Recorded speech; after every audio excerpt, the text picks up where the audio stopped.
आज पूरा विश्व मानता है कि भारत एकमात्र बड़ी अर्थव्यवस्था है जिसने पेरिस कमिटमेंट पर लेटर एंड स्पिरिट में डिलीवर किया है।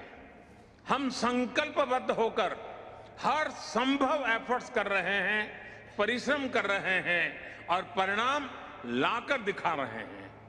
फ्रेंड्स, आज जब मैं आपके बीच आया हूं तो भारत के ट्रैक रिकॉर्ड को भी लेकर के आया हूं। मेरी बातें सिर्फ शब्द नहीं हैं, ये भावी पीढ़ी के उज्जवल भविष्य का जयघोष है। आज Bharat installed renewable energy capacity में विश्व में चौथे नंबर पर है। बीते 7 वर्षों में भारत की नॉन फॉसिल फ्यूल एनर्जी में 25% से ज्यादा की वृद्धि हुई है और अब ये हमारे एनर्जी मिक्स का 40% पहुंच गया है। फ्रेंड्स, विश्व की पूरी आबादी से भी अधिक यात्री भारतीय रेल से हर वर्ष यात्रा करते हैं। इस विशाल रेलवे सिस्टम ने अपने आप को 2030 तक नेट जीरो बनाने का लक्ष्य रखा है। अकेली इस पहल से सालाना 60 मिलियन टन एमिशन की कमी होगी। इसी प्रकार हमारे विशाल एलईडी बल्ब अभियान से सालाना 40 मिलियन टन एमिशन कम हो रहा है। आज भारत दृढ़ इच्छा शक्ति के साथ ऐसे कई सारे इनिशिएटिव्स पर तेजी से काम कर रहा है। इसके साथ ही भारत ने अंतर्राष्ट्रीय स्तर पर दुनिया का सहयोग करने के लिए इंस्टीट्यूशनल सॉल्यूशन भी दिए हैं। सोलर पावर में एक क्रांतिकारी कदम के रूप में हमने इंटरनेशनल सोलर अलायंस की पहल की। क्लाइमेट एडप्शन के लिए हमने coalition for disaster resilient infrastructure का निर्माण किया है। ये करोड़ों जिंदगियों को बचाने के लिए एक संवेदनशील और महत्वपूर्ण पहल है। फ्रेंड्स, मैं एक और महत्वपूर्ण विषय पर आप सभी का ध्यान केंद्रित करना चाहता हूं। आज विश्व मान रहा है कि क्लाइमेट चेंज में लाइफस्टाइल की एक बहुत बड़ी भूमिका है। मैं आज आपके सामने एक वन वर्ड मूवमेंट का प्रस्ताव रखता हूं। वन वर्ड एक शब्द क्लाइमेट के संदर्भ में वन वर्ल्ड एक विश्व का मूल आधार बन सकता है, अधिष्ठान बन सकता है। ये एक शब्द है लाइफ, LIFE, यानी लाइफस्टाइल फॉर एनवायरमेंट। आज जरूरत है कि हम सभी लोग एक साथ आकर कलेक्टिव पार्टिसिपेशन के साथ लाइफस्टाइल फॉर एनवायरमेंट यानी लाइफ को एक अभियान की तरह आगे बढ़ाएं। ये एनवायरमेंटल कॉन्शियस लाइफस्टाइल का एक मास मूवमेंट बन सकता है।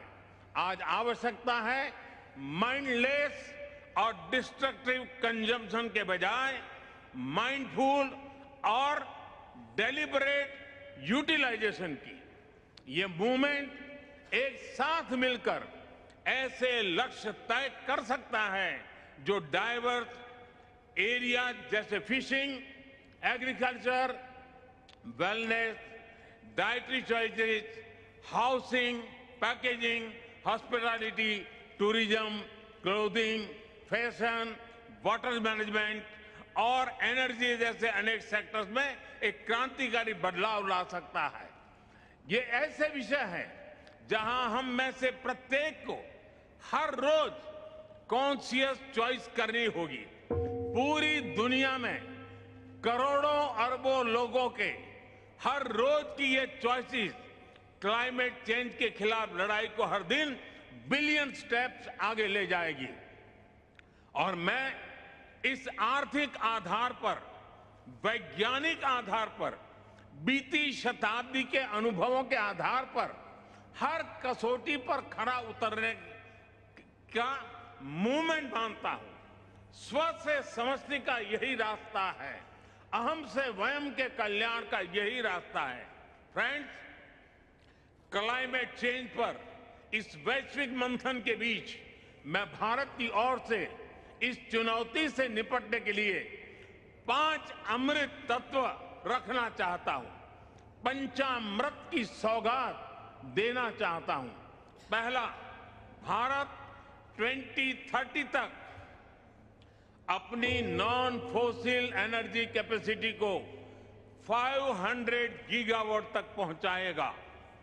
दूसरा, भारत 2030 तक अपनी 50% एनर्जी रिक्वायरमेंट्स रिन्यूएबल एनर्जी से पूरी करेगा। तीसरा, भारत अब से लेकर 2030 तक के कुल प्रोजेक्टेड कार्बन एमिशन में 1 बिलियन टन की कमी करेगा।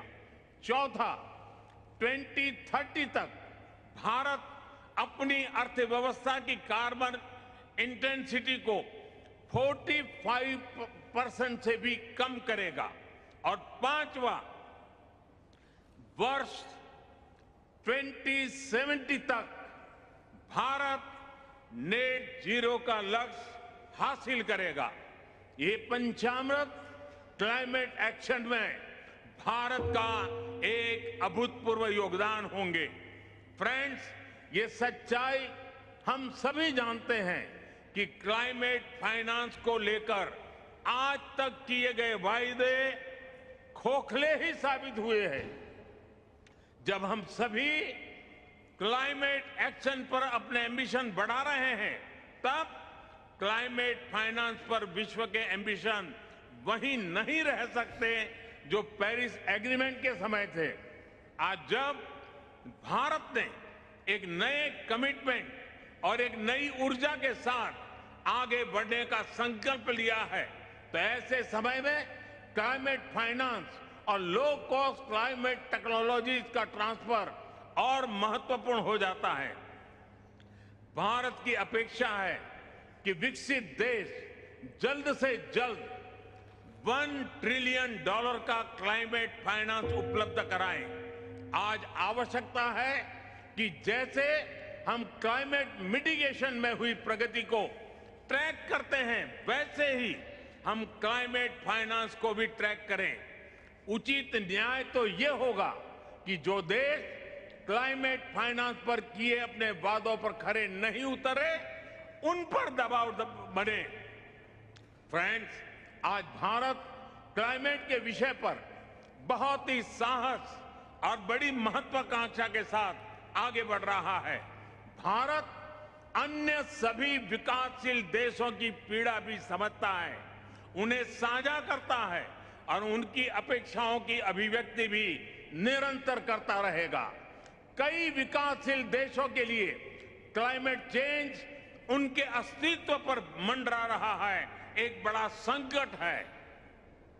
हमें दुनिया को बचाने के लिए आज बड़े कदम उठाने ही होंगे। यही समय की मांग है और यही इस फोरम की प्रासंगिकता भी सिद्ध करेगा।